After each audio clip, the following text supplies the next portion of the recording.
नमस्कार दोस्तों। देखिए दोस्तों, यहाँ पर कुछ ऐसे भी लोग होंगे जो सू म्यूटेशन के बारे में जानते भी होंगे और कुछ लोग जो हैं सू म्यूटेशन के बारे में बिल्कुल भी नहीं जानते होंगे।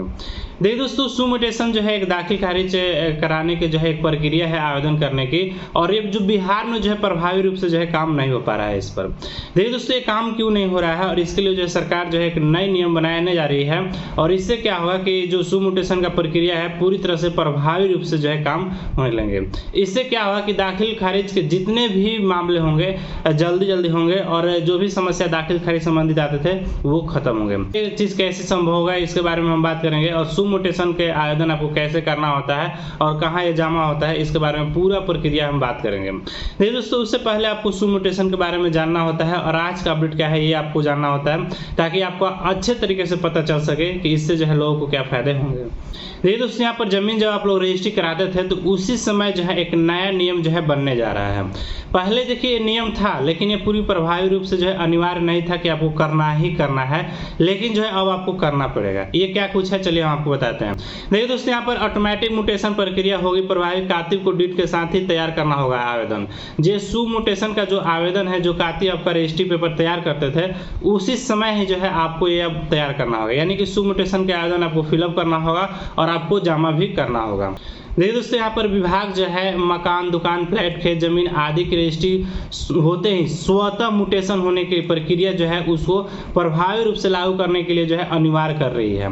इससे क्या होगा कि जो दाखिल खारिज के मामले में बहुत धीमी था वो राजस्व एवं भूमि सुधार विभाग ने इसमें तेजी लाने की कवायद शुरू की है। यानी कि अगर ये प्रक्रिया हो जाते हैं तो जो रफ्तार जो है धीमी था दाखिल खारिज का उसमें तेजी आएंगे, और जो पुराने दाखिल खारिज के आवेदन अभी पेंडिंग पड़े हुए हैं वो भी जो है जल्द समय पर जो है पूरा कर लिए जाएंगे। देखिए दोस्तों, यहाँ पर एक प्रस्ताव तैयार किया जा रहा है जिसमें कातिब डीड के दस्तावेज तैयार करते समय ही ऑटोमेटिक म्यूटेशन का आवेदन फॉर्म भी भरवा लें। यानी कि यहाँ पर एक ऐसा नियम जो है बनाए जा रहे हैं और इस तरह की व्यवस्था लाए जा रहे हैं कि जब आपका रजिस्ट्री फॉर्म तैयार होगा उसी समय जो है कातिब जो है आपका ऑटोमेटिक यानी कि सू म्यूटेशन का फॉर्म उनको भरना होगा। ये सू म्यूटेशन का फॉर्म क्या है इस वीडियो में ही आपको पता चल जाएंगे, कैसे आपको भरना होता है, जमा कहाँ करना होता है, सारी चीज़ आपको पता चल जाएंगे। तो इस वीडियो को आप लास्ट तक जरूर देखें। देखिए दोस्तों, ऑटोमेटिक म्यूटेशन सुनिश्चित किया जा सके ताकि कातिब की जवाबदेही तय करने का विचार चल रहा है। लापरवाही बरतने पर कातिब का लाइसेंस जो है निरस्त करने का प्रावधान को प्रस्ताव में शामिल करने का विचार चल रहा है।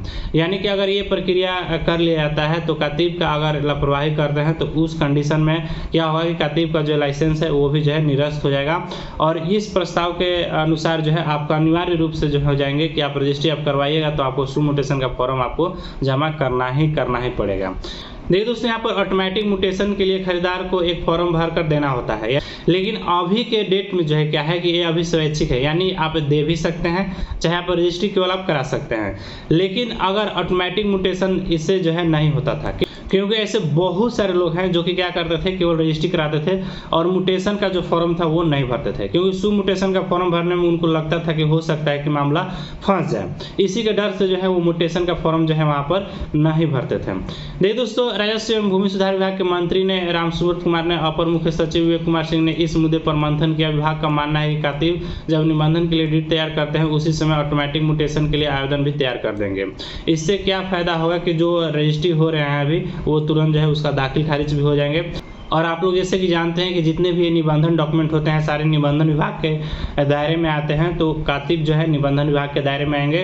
तो इस तरह के प्रस्ताव जो है तैयार करके जो है निबंधन विभाग को सेंड कर दिया जाएगा, और जैसे इस पर मुहर लगेंगे तो इस तरह का प्रावधान जो है बन जाएंगे, और जिससे क्या होगा कि पूरे बिहार में जो है लागू हो जाएंगे और प्रभावी रूप से काम होंगे। इससे क्या होगा कि जो सू म्यूटेशन का फॉर्म है आपको भरना अनिवार्य हो जाएंगे और उसी समय जो है कातिब तैयार कर देंगे। इससे जो है जितने भी जमीन के डॉक्यूमेंट है उसमें पारदर्शिता आएंगे, और लगातार जो है जैसे कि आप लोग जानते हैं कि राजस्व एवं भूमि सुधार विभाग जो है जितने भी जमीनी संबंधित बातें हैं चाहे कागजात हैं वो सारे जो है पारदर्शिता लाने की कोशिश यहाँ पर लगातार किए जा रहे हैं।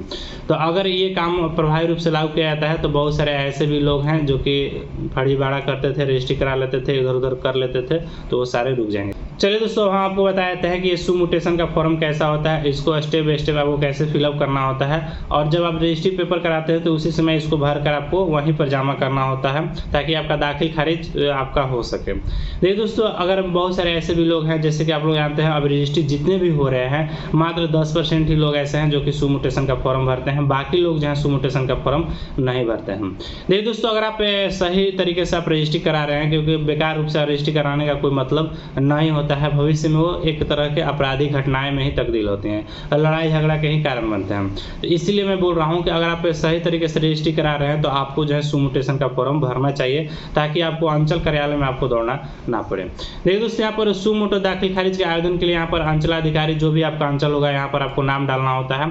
उसके बाद यहाँ पर जिला और निबंधन यानी कि जिस कार्यालय में आपका निबंधन होता है वहाँ उसका नाम यहाँ पर रहते हैं। जिस भी जिला में आपका हो रहा है तो जिला में चाहे आपके ब्लॉक प्रखंड जहाँ भी निबंधन कार्यालय है वहाँ का आपको नाम डालना होता है। उसके बाद यहाँ पर विषय में देख रहे हैं सू मोटो ऑनलाइन दाखिल खारिज करने के संबंध में यहाँ पर दे रहे हैं। उसके बाद यहाँ पर कुछ नहीं करना होता है, सचिव द्वारा यहाँ पर यस नो करना होता है, जैसे कि क्या विक्रेता जमाबंदी कार्य है, अगर है तो नहीं, अगर नहीं है तो यहाँ पर हाँ करना होगा। तो यहाँ पर पहला ऑप्शन है कि विक्रेता जमाबंदी कार्य है, यानी कि जिसके नाम से जमाबंदी है तो आप यहाँ पर हाँ करेंगे, अगर नहीं है जिसके नाम से रजिस्ट्री हो रहा है तो वहाँ पर नहीं आप करेंगे। जमाबंदी संख्या आपको निकाल लेना है, जो भी आप डिजिटल ऑनलाइन आप निकाल सकते हैं, चाहे जो है आप जाकर अंचल में मिलकर जो है आप जमाबंदी संख्या निकाल सकते हैं। रजिस्ट्री कराते समय देखिए इन सब बातों को ध्यान देना बहुत ज़रूरी होता है। पहले लोग क्या करते थे कि विक्रेता और क्रेता के नाम लिखकर और जो है खाता प्लॉट नक्शा और लास्ट में जो है वो चौहद्दी दर्शा देते थे, इस तरह से रजिस्ट्री पेपर पर होते थे। लेकिन अगर आप अच्छे तरह से रजिस्ट्री आप कराना चाहते हैं तो आप क्या करें कि जहाँ पर खाता प्लॉट संख्या हो रहा है वहाँ पर जमाबंदी संख्या भी दर्ज करा दें, भाग भी, क्योंकि ये सारे ऑनलाइन हो चुके हैं। वहाँ पर अगर दर्ज आप करा देते हैं तो आपको पूरी पारदर्शिता डॉक्यूमेंट होंगे, और चौहद्दी तो आपको बिल्कुल सही आपको दर्ज कराना चाहिए। जमाबंदी भाग संख्या आपको प्री संख्या क्या क्रेता की संख्या 1 है, अगर मान ली यहाँ पर 2 लोग हैं 3 लोग हैं तो यहाँ पर नहीं कर सकते हैं, अगर है 1 तो ये यहाँ कर सकते हैं। लेकिन दोस्तों, अगर आप जमाबंदी संख्या पूरी संख्या आपको नहीं निकालने आता है तो आप कमेंट जरूर कीजिएगा, इस पर हम आपको वीडियो बना देंगे, आपको अच्छी तरीके से हम बता देंगे कैसे आपको निकालना होता है। क्या विक्रेता की संख्या 1 है, अगर हाँ तो नहीं, हम आपको बता दिए पहले। क्रेता का नाम यहाँ पर डाल देना है, पता, जाति, मोबाइल नंबर, विक्रेता का नाम, जाति, मोबाइल नंबर, ताकि यहाँ पर पारदर्शिता रूप से दाखिल खारिज हो सके। मान लीजिए जो विक्रेता है उसके पास भी वेरिफिकेशन जाएंगे, जो क्रेता है उसके हो सकता है कि फ़ोन पर जो है वेरिफिकेशन कॉल जाए। देखिए दोस्तों, ऐसे भी आप लोग जान रहे हैं कि जितने भी अब रजिस्ट्री पेपर हो रहे हैं, दाखिल खारिज हो रहे हैं, उस पर आप मोबाइल पर कुछ दिनों में जो है SMS आएंगे कि आपका ज़मीन जो है बिक चुका है और आपका ज़मीन का रजिस्ट्री का दाखिल खारिज हो चुका है, इस तरह के मैसेज आएंगे। और जो क्रेता है उनके भी मोबाइल पर हो सकता है कि मैसेज आए, तो इसीलिए जो है अब मोबाइल नंबर जो है अनिवार्य कर दिए गए हैं। जहाँ पर आप रजिस्ट्री करा रहे हैं उसमें भी जो है मोबाइल नंबर डालना बिल्कुल ना भूलें। देखिए दोस्तों, यहाँ पर भूमि का विवरण जैसे कि मौजा, थाना, खाता संख्या, खेसरा, एकड़, डिसमिल, उत्तर, दक्षिण, पूर्व, पश्चिम, यानी कि इसी तरह से आपको डिटेल जो है रजिस्ट्री पेपर कराते समय भी देना होता है, जो कि ये अनिवार्य है। इतना डिटेल तो आप लोग बिल्कुल रजिस्ट्री पेपर में भी देना चाहिए, जैसे कि मोबाइल नंबर हो गया ये सब, ताकि आपको अच्छे से पता चल सके। तो यहाँ पर अपना सिग्नेचर और नाम आपको डाल देना है, पता, मोबाइल नंबर डाल देना है, और यही फॉर्म जो है आप निबंधन कार्यालय में जिस समय आप निबंधन कराएंगे उसी समय आपको सबमिट करना होता है। इससे क्या होगा कि आपका सू म्यूटेशन का प्रक्रिया जो है अग्रसित हो जाएंगे और आपका दाखिल खारिज जो है ऑटोमेटिक हो सकेंगे।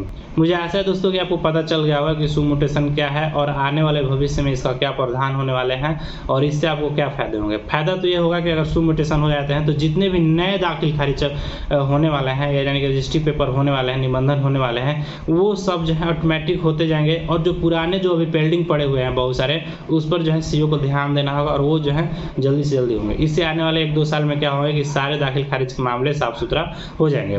तो इसीलिए जो है सू म्यूटेशन का काम किए जा रहे हैं, ताकि आगे जितने भी निबंधन प्रतिदिन हो रहे हैं तो उस पर जो है अंचल कार्यालय का जो है भार ना पड़कर जो है जो पुराने जो पेंडिंग पड़े हैं उस पर ध्यान दें, ताकि अच्छे से जो है ये काम हो सके और प्रभावी रूप से जो है बिहार में जो है दाखिल खारिज के मामले जो है खत्म हो सके। और अगर ये प्रभावी हो जाता है तो वाकई में जो है कमाल हो जाएंगे। मुझे आशा है दोस्तों कि ये वीडियो जो है आपको पसंद आए होंगे। अगर दोस्तों ये वीडियो आपको पसंद आए होंगे तो प्लीज़ आप लोग लाइक कर लिया। अभी तक मेरे ज्ञान तक चैनल को आप सब्सक्राइब नहीं किए हैं तो नीचे रेड कलर का बटन है, सब्सक्राइब करके बेल आइकन एक्टिव करना बिल्कुल ना भूलें। मिलते हैं नेक्स्ट वीडियो में, तब तक के लिए बाय बाय।